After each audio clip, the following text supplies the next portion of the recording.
various people suggested to me, well, you should have maybe said that you're Jewish and that, you have this family history, the two grandfathers who survived the Holocaust. And I thought, why on earth would that be relevant? Or why should that be relevant? Right?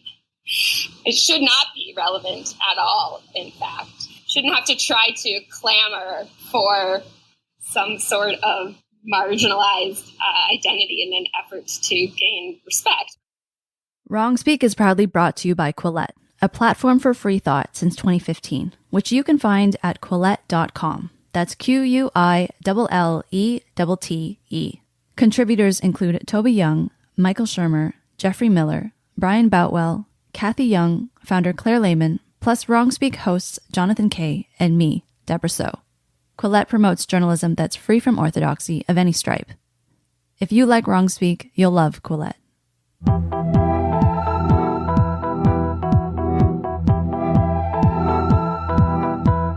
I'm Dr. Debra So, and this is Wrong Speak, the podcast about the things we believe to be true but cannot say. The voice you just heard is that of Rebecca Tuvel, an assistant professor of philosophy at Rhodes College. As some of our listeners may remember, in the spring of 2017, Rebecca was viciously mobbed and attacked online for a paper she published in the feminist philosophy journal, Hypatia. In the clip you just heard, she describes how she was advised to use her Jewish heritage as a way of defending herself against the mob. In the last several years, there's been a change in the climate on college campuses. Student activists now dictate what is and isn't acceptable discourse. Mainstream media has covered the resulting protests, riots, and resignations, but we rarely hear about what it's like to be an academic who's been punished for going against the grain. In this episode, we're going to take a look at the human stories that come out when a professor experiences being mobbed, and what can be done to increase viewpoint diversity on campus. My co-host on Wrong Speak is journalist, book author, and editor of Quillette, Jonathan Kay. So I'm going to shoot some names at you, and I want you to tell me if you've ever heard of them. Okay, go ahead. Bret Weinstein. I think even people who are casual observers of the culture war on American universities have heard of Bret Weinstein, or at least they've heard of his school, which is Evergreen State College, I think, on the West Coast. There's been lots of fights and controversies, but this was a particularly ugly mess at Evergreen. To make a long story short, if I recall, there was this special day when white people had to leave the campus to demonstrate that they weren't racist or something like that. And Bret Weinstein, who I think is a biologist, and he's, not exactly a right-wing guy. I think, at least at the time, he was sort of a proud leftist. We'll see if his politics have changed in the last little while, but I think he told a bunch of students candidly, look, I don't believe in self-segregation in the name of tolerance. And he was mobbed. He wasn't just mobbed online. We use that term mobbing in a loose sense now, but if I recall, he actually fled the campus in fear of his safety, at least. And at one point, I think students were looking for him in cars, and he had to teach a course off campus. So yes, I have heard of Bret Weinstein, and I think it's fantastic that he's agreed to talk to us. Rebecca Tuvel, whom we heard at the start of this episode. She was the scholar who wrote that article about transracialism. And if I recall correctly, is that right? Transracialism? Yeah, that's right. And she made this provocative analogy that, hey, if you can be transgender, why can't you be transracial? Meaning, you're born white, but you identify black. And of course, we remember the name, I hope, Rachel Dolezal. Yeah. So she was famously the woman who was white, but at one time was an official with the NAACP and was hounded out of that position when it was determined that she was sort of this dark complexioned white person with curly hair. And this transracial theory basically, to a certain extent, could have been interpreted as legitimizing that kind of thing, where you're born one color, you identify with another color.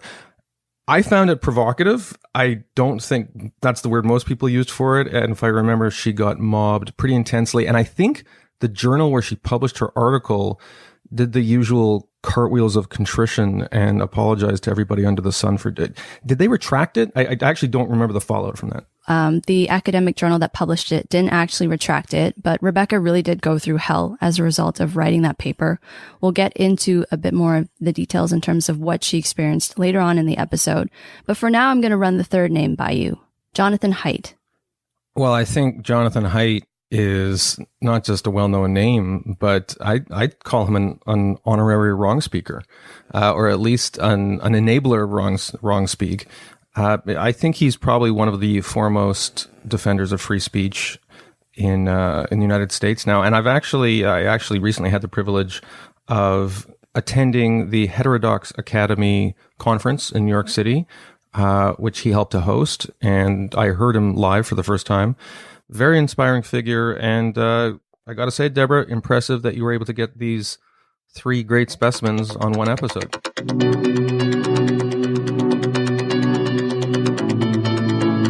To start, I'm going to play a bit more of my conversation with Rebecca and exactly what happened when her paper on transracialism came out. It had a rather surprising impact on me. The fact that I would have never anticipated the kind of consequence, like psychological impact, in fact, that this could have. And it definitely made me wary of using my voice because, you hope to be treated in a particular way, especially in an academic community when you share ideas, even if they're controversial ideas. And I think that, I think I've learned a lot from the experience, and in the end, I believe it's strengthened me. But I know that it has made a lot of other people fearful of sharing their ideas. How has this influenced the kinds of topics you pursue with your work? So it briefly last summer made me think I might as well just leave academia. And then at a later point, I thought I'll just abandon my book project on this topic. And I was explicitly told by a senior feminist that I ought to abandon my book project or it would destroy my career. And so that got to me a little bit last year, but it just took me a minute to kind of get my bearings and come back to myself and my own convictions. So I am still pursuing that project, and I haven't actually changed my research trajectory in light of what happened, because I think it's important that we pursue controversial topics. I mean, the saddest thing out of all this is all the people who said they were working on something related to race and gender, and now they are no longer. And of course, we want more people, not fewer people, working on those topics. It's interesting when you say people are too scared to do this work now, when in reality more needs to be done. It seems like an unfortunate side effect. Do people realize that this is what they're causing?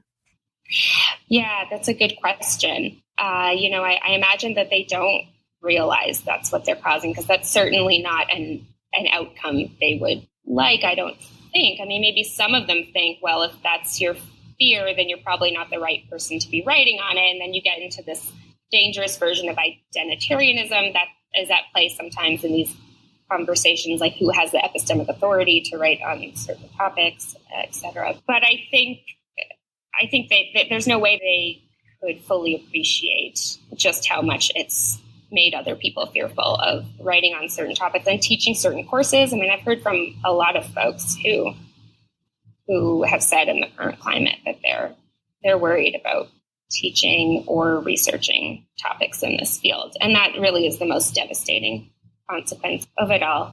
You've previously said you imagined that the people writing awful things about you didn't think you would actually read them. Why would they write those things publicly then? Yeah, so I think this is another aspect of social media that we have to reckon with. I mean, normally in person, exactly who our audience is, right? In the conference room, I'm speaking to this particular group of people. And online, I think people similarly imagine that they have a particular audience. So I think my critics did not imagine they were communicating directly to me, or that I was necessarily reading what they wrote. I think some of them, for instance, didn't realize I was Facebook friends with them, as became clear later. They deleted me. But they surely imagined that they were speaking to, folks who would broadly, friends of theirs, or however you want to put it. And, we're not taking seriously the possibility that either I was reading it or that their words would be snapshotted and then shared around, as happened with many of them. So that's not that you face so much in person. I mean, there's hearsay, of course, but, you can always deny that you said that, and that's very different. So I don't believe that the people who were mean to me online would have communicated with me that way in person. And I don't even believe many of them felt they were communicating directly to me. What does it say about modern day feminism that feminist academics were so quick to attack you, another woman, simply because you said something that was unpopular? I think that was one of the saddest things about this whole affair, was that it made feminism look like, the worst stereotypes of women, of course, women attacking women. And again, I'll emphasize the vast majority of feminists in my field were not that way towards me at all. But the ones who were, I think they were able to do that largely because they perceived me to be, a relatively privileged woman, as a white cis woman, and that kind of added to their feeling of justification, I suppose. I think if I were of a more marginalized identity, this would not have happened. And in fact, various people suggested to me, well, you should have maybe said that you're Jewish and that, you have this family history, the two grandfathers who survived the Holocaust. And I thought, why on earth would that be relevant? Or why should that be relevant? It should not be relevant at all, in fact. You shouldn't have to try to clamor for some sort of marginalized identity in an effort to gain respect, of course. But I do think my identity, unfortunately, played quite a big role enabling certain feminists to feel justified in what they were doing. You've said that in the case of people who use controversial ideas to justify acting badly, it's important to target the behavior, not the people or journals who are putting forth these ideas. Why do you think it has been so difficult for people, particularly those who engage in mobbing behavior, to make this distinction? Yeah, there's been a kind of equating of, somebody's ideas with the person. And I think that there's some truth to that insight. Of course, many of our ideas are reflective of our particular standpoint and experience in the world. And that's been a particularly influential line of thought in a lot of feminist work. But I think it gets taken too far in assuming that any idea expressed is always indicative of somebody's particular social upbringing or identity. Do you find that this has affected the way that students learn?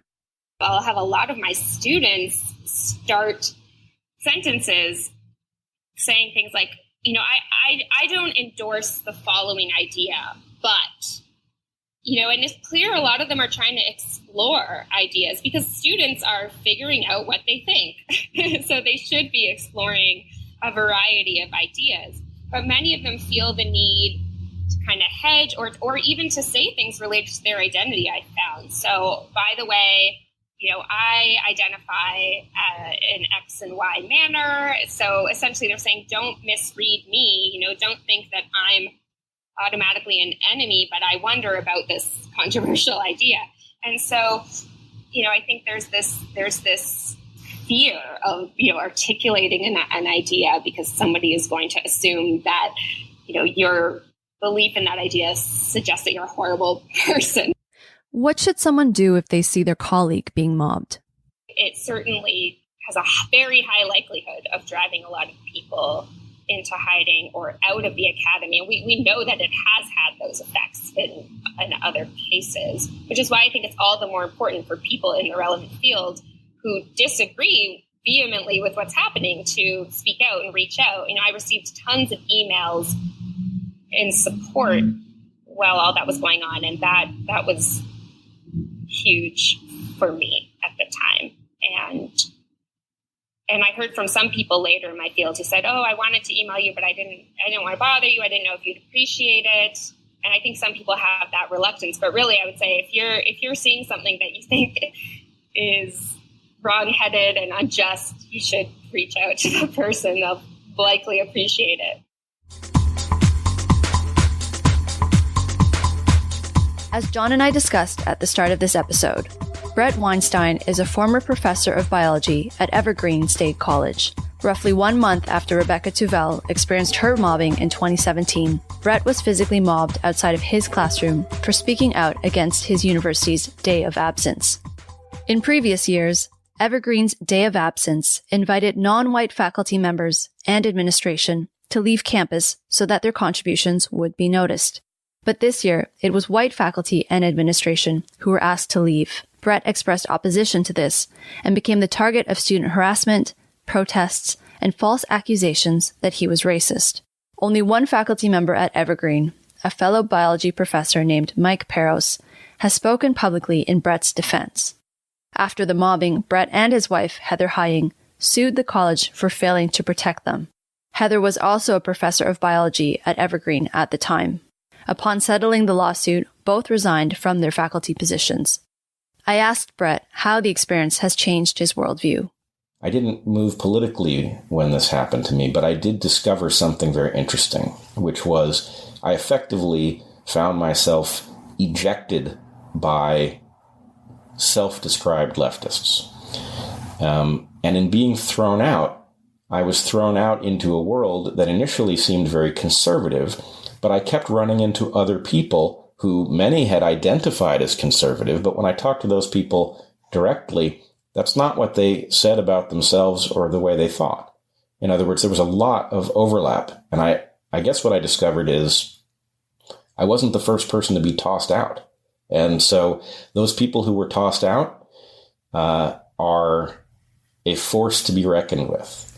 They have to find each other. The conversation has to be initiated, and maybe the most difficult part is we have to learn to speak each other's language so that we really know what we're talking about. But frankly, at this moment, I'd rather be out than in, because the conversation on the outside is vibrant and fascinating and actually has a lot to suggest hope, whereas the conversation on the inside of the mainstream left at the moment is absolutely mind-numbing. Do you think that your former colleagues at Evergreen, their response to you was so malicious because you were progressive? Do you think they would have had the same response to someone who was considered an outsider or who was more conservative? I think that effectively I committed a crime in their minds, and the crime was violating a sacred narrative. For a progressive to reject the social justice formulation is viewed as criminal, and even worse for to use their terminology, a cis white male to stand up and say, actually, I'm not bigoted, I'm not a racist, I'm not a sexist, and what's more, I resent being called those things.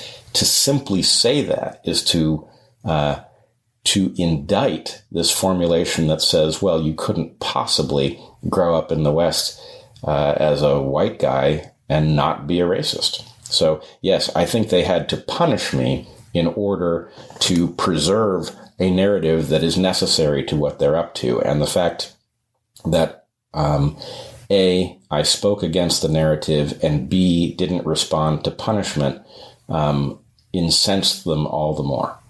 You've been accused of being, quote unquote, colorblind. Could you explain what that term means for our listeners? You don't have to be a terribly deep thinker to realize that civilization has to be colorblind. It absolutely, there's no way to structure it in which it is not colorblind that does not result in one group using it as a bludgeon against another. So civilization has to be colorblind. Does that mean that the individuals don't register that we are of different colors? Of course not, right? I mean, let's take race out of it for a second. Let's just do this the easy way. You meet somebody 99 times out of 100, maybe 999 times out of 1,000, you register within an instant. You can often register at 50 paces, whether they're male or female, right? Does that mean you're a sexist? No, it means you're registering something that you're wired to register. And the fact is, the rules of civilization ought to require us to deal with each other on a level playing field. So the fact that I register you as female shouldn't affect the way I deal with you in, if we're in engineering space or, academic space. There's no reason that should have an implication, but I'm not going to pretend I don't notice that you're female. I'm not going to pretend that I don't notice if you're black, if you're trans. These things are noticeable. Does it mean that I inherently treat you differently? No. And the fact that I can be aware of my own brain's ability to process this it's a skill that we need to pass on to people. So the short answer to your question is colorblind is something that we must be at the level of society and its structures. And it is something that we cannot be as individuals, but we can recognize that when it comes to treating each other, we have to behave in a colorblind fashion when we're dealing with characteristics that are not related to our phenotypes. In addition to putting a greater emphasis on free speech, what other things could academic institutions do to help this problem? The best thing you can do for people who have been underserved or oppressed is arm them with high-quality tools for critical thinking. And the highest quality tool there is scientific. In other words, if you've got kids who come from disadvantaged backgrounds and you show them how to wield scientific tools rather than to reject them, they are much more powerful than they would otherwise be. That, I don't think, is a very difficult concept.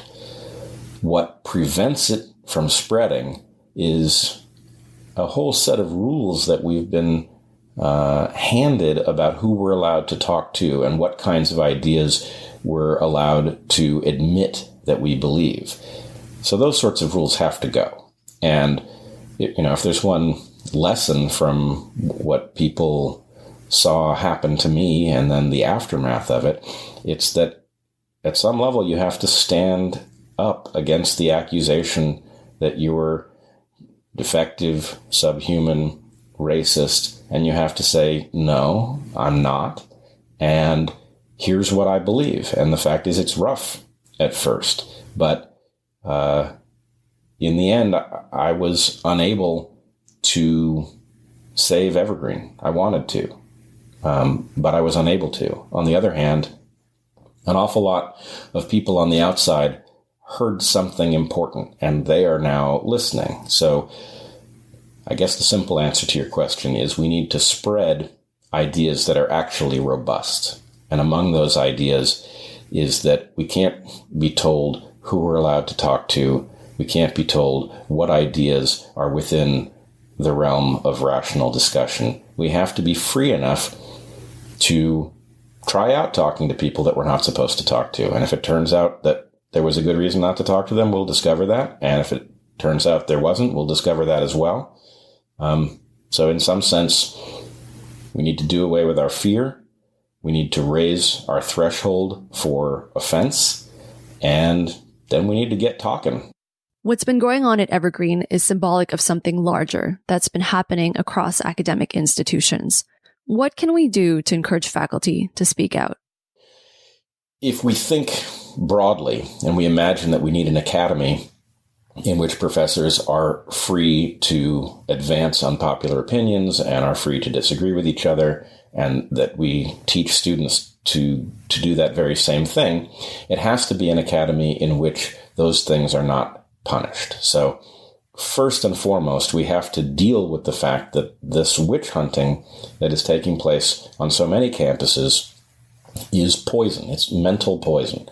And it has to be corralled. In other words, we have to agree that the central principle is inquiry and that the core of inquiry involves disagreement. And therefore, anybody who's selling an ideology in which disagreement is punished or discouraged is in and of themselves challenging the very nature of a university education. So that's the first thing. The second thing is that we have to find a mechanism for dealing with overly simplistic formulations. So it is true simultaneously that the majority of heterodox opinions are probably empty of content. But it is also true at the same time that the majority of transformative ideas start out heterodox. So if you look at the landscape of fringe thinking and you say, well, fringe thinking is wrong 99% of the time, I'm just going to always bet against it and I'll be right 99% of the time. Well, that's true, but you will have ruled out the 1% that actually allows you to move forward because it actually suggests new counterintuitive truths that nobody's spelled out yet. We have to leave the fringe capable of saying things that are absurd and sometimes offensive in order to preserve those things that at first may sound absurd or offensive, but actually turn out to be important. Do you have any final thoughts for our listeners? Having stood up for things I believed in, having that polarize the entities that I was engaged with, and then realizing that polarization is not what people think it is. When you hear that somebody is polarizing, that sounds very negative. When you hear that somebody has enemies, it sounds like, well, a good person wouldn't have enemies. And the truth is exactly the opposite. If you're good, if you're principled, and you're courageous enough to say what you think, you will have enemies. It's guaranteed. And the fact that you will polarize entities says one of two things. If you've polarized an institution in a way where the people who are making no sense are lined up on one side and the people who are making sense are lined up on the other side, you're doing something right. And that discovery is very powerful. You shouldn't fear being polarizing. You should fear polarizing in the wrong way.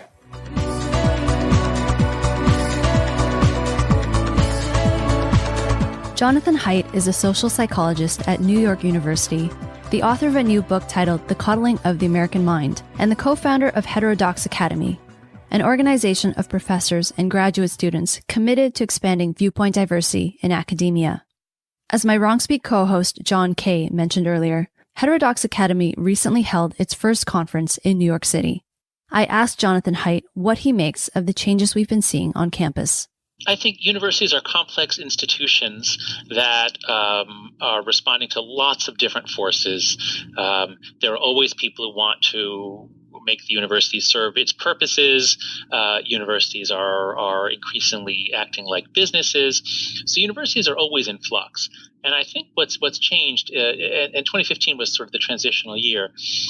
What's changed was just the balance of forces changed somewhat, but it had, I think, profound effects on many universities. Not most. I mean, there are 4,700 colleges in the United States of all sorts, and most of them have had no change, really. But if we look at the elite institutions, the Ivies, the big state research schools, there's some evidence that the dynamics on campus has changed.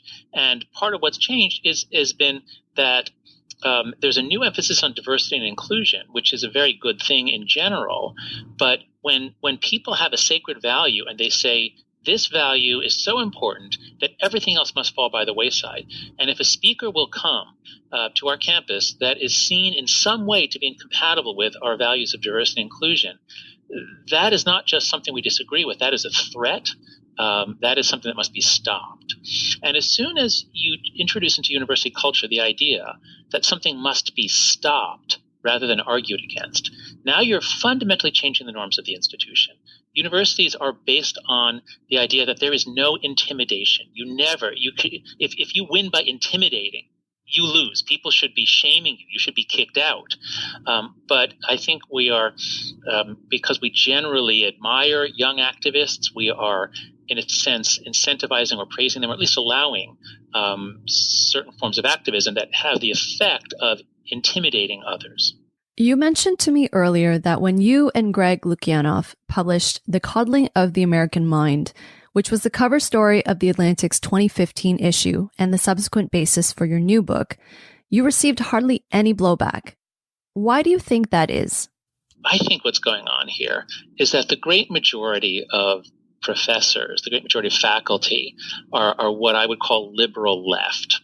That means they're true liberals. They believe in freedom of speech. They believe that we should grant each other the maximum zone of freedom to live our lives. Professors are not illiberal people, but there is a small contingent of faculty and students that are illiberal. That is, that are so politicized and that see the personal is political and the academic is political. So there's a small group that takes it upon itself to say, you can't say that, you can't wear that, you can't eat that, you can't study that, you can't listen to that talk, you can't give that talk. It's very few people, but all it takes is a few people who can ruin your life to make you shut up. What was the moment that made you realize there was a problem in the academy? I had all these emails from conservative grad students and undergrads about how they were leaving because they felt really unwelcome. And I said, look, we got to stop doing this. So once I sort of got on the case of, we actually need viewpoint diversity, like take all the stuff we say in social psychology, we're always talking about the benefits of diversity. Well, guess what? It doesn't come from different skin color. It comes from different ideas and different values and different perspectives. So if we take that seriously, we've got to promote viewpoint diversity. And would you say that's coming from administration, where money's going, or are there other forces at play in terms of supporting that intimidation? No, in general, that's what's so interesting about this, is that it's really driven by the students, by the undergrads primarily, the change. Whatever trends were happening from the baby boomers through the millennials, there's not that much change on most matters. But suddenly with kids born after 1995, they're really different. They grew up on devices. They don't go out as much. They don't drink as much. They don't have sex as much. They don't break the law as much. They don't get in car accidents. They don't even get driver's licenses. They spend a lot more time at home, a lot more time on their devices. They have very little experience of independence. And so, it's not their fault. I mean, they were incredibly overprotected by paranoid parents in the 90s who thought that if you ever let your kid walk to school, she'll be kidnapped, which of course was ridiculous. That never really happened. But we got totally paranoid in America because of cable TV and other things. So anyway, all I'm saying is there's a big generational change with iGen. And so the students, and that's why, this is what's so interesting. There was none of this stuff at universities until in 2012 and before. And by none, I mean, maybe you'd find it in a few departments, but it wasn't part of the zeitgeist in 2012. It's only in 2013, 2014 that the changes begin to happen. And that's because that's when kids born in 1995 show up in college. I can't be certain that's the main reason, but the timing is uncanny. In your new book, The Coddling of the American Mind, you discuss 3 great untruths. What doesn't kill you makes you weaker. Always trust your feelings. And life is a battle between good people and evil people. We've touched a bit on this already, but how has this culminated in the current climate we're seeing on university campuses? Our book, we really, this was Greg's great idea from the original Atlantic article. This isn't about who's right and who's wrong.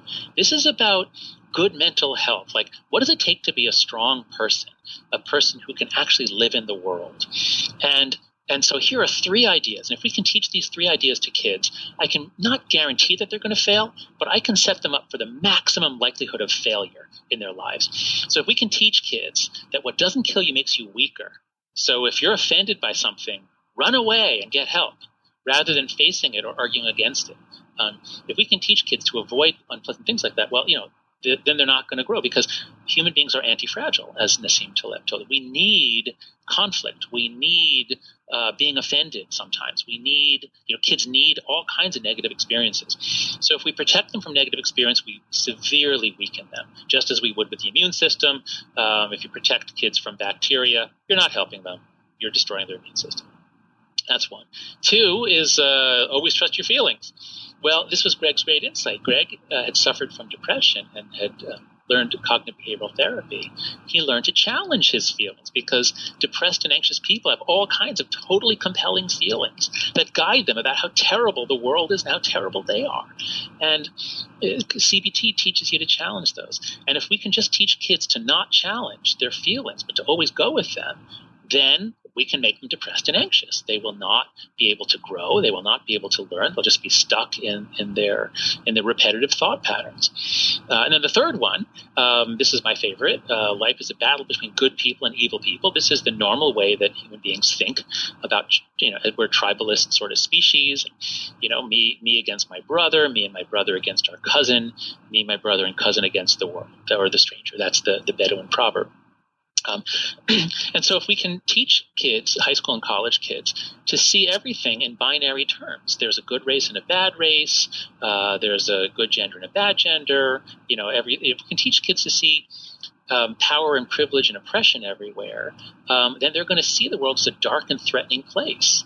And so if we deprive kids if we make them fragile rather than anti-fragile, if we make them follow their feelings, and if we get them to see the world as a moralistic, frightening, and oppressive place, how are they possibly going to succeed? What else would you like the public to know? Universities are extremely important institutions that are challenges in the 21st century, I think, are primarily social science challenges.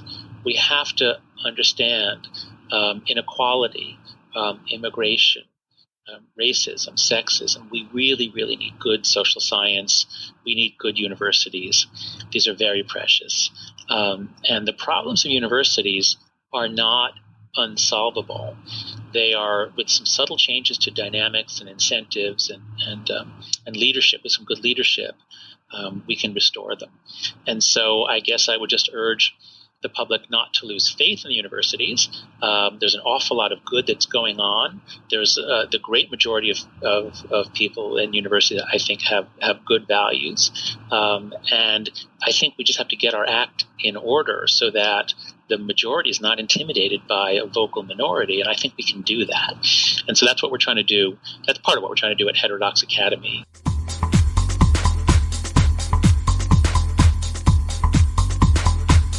So when we think of academia, we think of this wonderful place where people go to learn and pursue the truth and knowledge.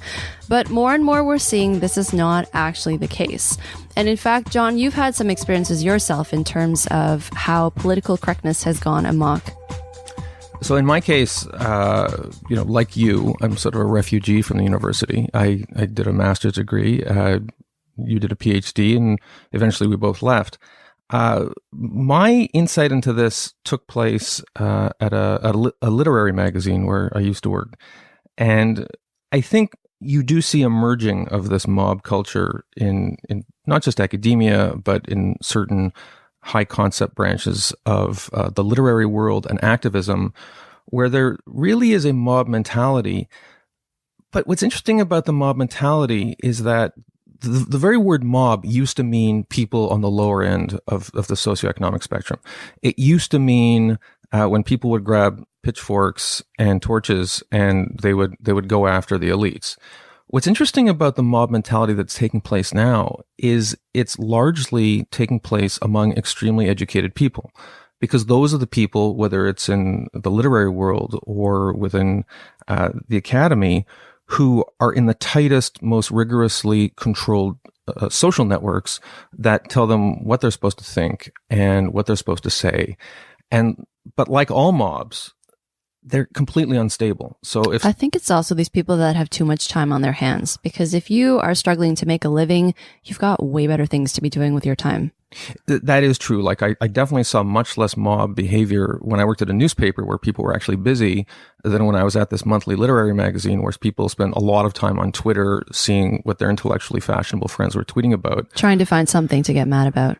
They're regressing socially to the level of middle school students who are screaming, "You have cooties" at people who are unpopular. I think it's at that level of emotional primitivism. And it's actually very upsetting. Rebecca put on a brave face during her interview, but she must have gone through hell during that.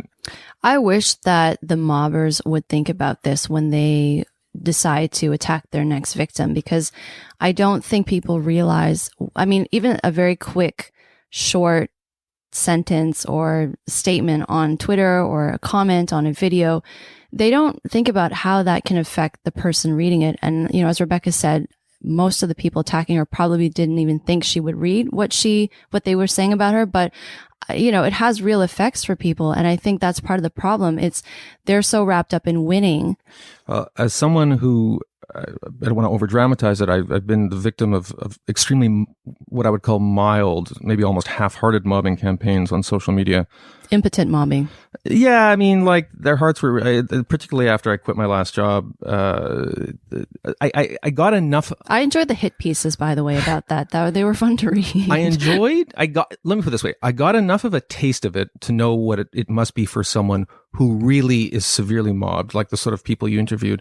But you also, of course, interviewed Jonathan Haidt, who, although he studied many cases of this mobbing, he has this optimistic view that he thinks better sense will prevail. After doing this episode of Wrong Speak, Debra, do you share Jonathan's optimism that things will eventually get better? I do, but I see it getting a lot worse before that happens. And it actually was a bit of a relief to hear John Haidt say that, because I think, well, he's kind of in the depths of this. I mean, I abandoned academia, but he's still there fighting the good fight. So it did leave me with a bit more of an optimistic outlook. I look at someone like Bret Weinstein, who has also gone on to better things. I think it depends on the person. It probably depends on the particular situation. And in Bret's case, having been so severely mobbed, and even now that the mainstream left-wing media cannot get his story right is really disturbing and upsetting. I think it depends on what you go through. And in my case, I've been mobbed too. I think for some people, it does affect them emotionally and they stay quiet after and they go into hiding.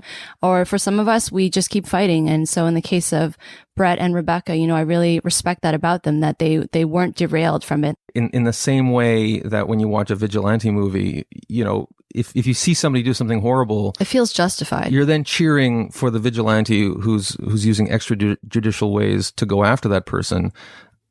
That's kind of what it feels like. The problem is on Twitter, everybody feels that way. And when we see like when Bret getting mobbed, the people who were mobbing him on Evergreen State campus, they weren't thinking, oh, let's mob this innocent person. They were caught up in the idea that Bret was some sort of villain figure who was hurting people of color on campus, and that they were righteous, that by antagonizing him, they were somehow striking a blow for people of color. And yeah, in the light of day, that seems ridiculous, but it's hard to educate people, oh, don't go out and mob people, because no one who is mobbing someone thinks that they're mobbing someone until maybe they listen to this episode and educate themselves and become self-aware. Or until they go through it themselves. You look at Bret objectively, he's someone who is not racist. He's someone who's very much about, progressive causes, and yet they still manage to demonize him and find him at fault. Objectively, I don't think a rational person would look at someone like that and say, yes, saying that he is damaging to quote unquote people of color. I don't think most people would look at that and say that's a rational observation to make. Do you know what I mean? I think it depends. The judgment is on a case-by-case base. I don't think mobbing is okay, but I think sometimes people have it coming to them more justifiably than other people. And as the bleeding heart liberal on this show, I'm actually going to end with a beautiful gesture of outreach. I would invite other people who feel that they have been mobbed, whatever their position on social justice issues or the political spectrum, they can write to us. Our contact information is on the web, and tell us your experience about being mobbed, and if any of the stories you've heard today resonate with you. And if you disagree and you'd like to mob John K., he's at John K on Twitter. Thanks again to Quillette for supporting this episode of Wrong Speak. Be sure to visit Quillette.com, that's QUILLETTE, for commentary on science, technology, culture, politics, and all the other things we love discussing here at Wrong Speak.